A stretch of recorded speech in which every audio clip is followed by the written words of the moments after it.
The active art exchanges between China and Spain are conducive to mutual cultural understanding, said a Barcelona-based Spanish artist Dominic Coppola, whose solo exhibition Way of Water is underway in Beijing. L'art no té fronteres i aleshores permet no solament conèixer la vessant artística, els llenguatges contemporanis que s'estan fent en els dos llocs simultàniament o paral·lelament, sinó que també això propicia el coneixement cultural dels diferents països. Home, importantíssim perquè és la forma de donar a conèixer l'obra artística nostra a Xina, a Beijing o a la ciutat que sigui, i dels xinesos aquí a Barcelona.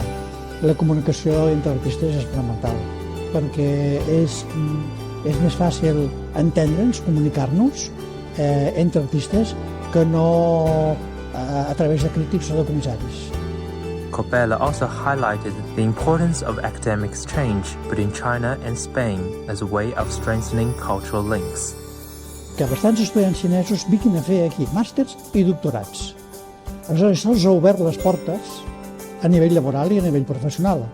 Jo, concretament, he tingut 4 estudiants xinesos que han fet el màster i han combinat la titulació màxima universitària amb el doctorat, i això els ha obert les portes a la Xina. Per la meva experiència modesta que tinc, jo diria que tenen una atenció o admiració especial per l'art que es fa aquí a Catalunya. Sigui perquè tenim els grans artistes que estan de talla internacional, començant per Picasso, Miró, Tàpies, Dalí, etc. I el modernisme també, per suposat, això és fonamental.